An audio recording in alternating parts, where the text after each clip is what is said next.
Hi there. Today we are going to be reading Bubble Chapter 8. The last chapter we read together yesterday, we left off in kind of a scary moment. Joe had just passed out because he wasn't feeling so good, so now let's see how he's feeling in Chapter 8. Chapter 8, 11 years, 2 months, and 26 days. There's an IV drip by the side of my bed. A plastic bag full of blood hangs from it, and there's a white container marked blood on the floor. A nurse I've not seen before smiles at me. My eyes are too blurry to read her name tag. Okay, she whispers. Joe, are you okay? My head is so heavy it's like it's stuck to the pillow. She puts her hand on my shoulder. It's all right, Joe. It's done now.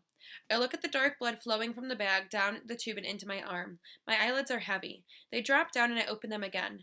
Dr. Moore is leaning over me. Okay, Joe? I try to nod. It's all right. He puts his hand gently on my head. We've got you back now. He walks to the end of my bed. Look after him, nurse, he says. He's a gooner. The nurse looks at me, puts her hand on her mouth like she can't believe what Moore has just said. A gooner. He nods at my poster of Theo Walcott on the wall. He supports Arsenal. Oh, I see. I thought. Dr. Moore shakes his head. We both know what she thought he'd said. My eyelids fall down. Dr. Moore's footsteps fade away. Am I a gooner? Maybe I am. I hope not. These new drugs were supposed to make me better, not kill me. The nurse sits down next to me. I'll be right here, she says. Okay. The new blood goes into my body as the old blood drains away. I wish Beth were here. She used to come for all of my transfusions, but I know she can't be here for all the time. They always make me tired and weak. Sometimes it can make it feel like the room spins around. I've only ever had that happen twice.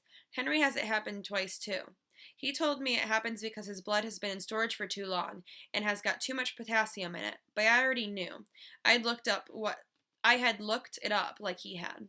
That's when I read about the graft versus host disease. It's when the immune cells attack the white cells and the body goes to war with itself.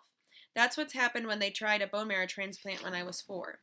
They took the marrow from Beth. At first they thought it was working but even with the anti-rejection meds, my body wouldn't take it. That's when I got a massive fever and my body went to war. I don't want to go to war with my body. I hear a click and look up at the ceiling. The lights are bright and my ears are full of silence. It's okay, says the nurse. I'm changing the bags.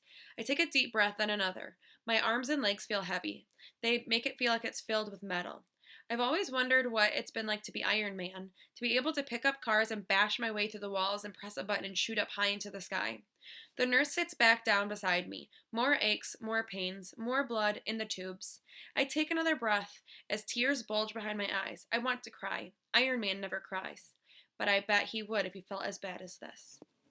And that is the end of chapter 8. It was a short one, but I'm glad we got to see that Joe's feeling a little bit better and that he's awake and in bed now.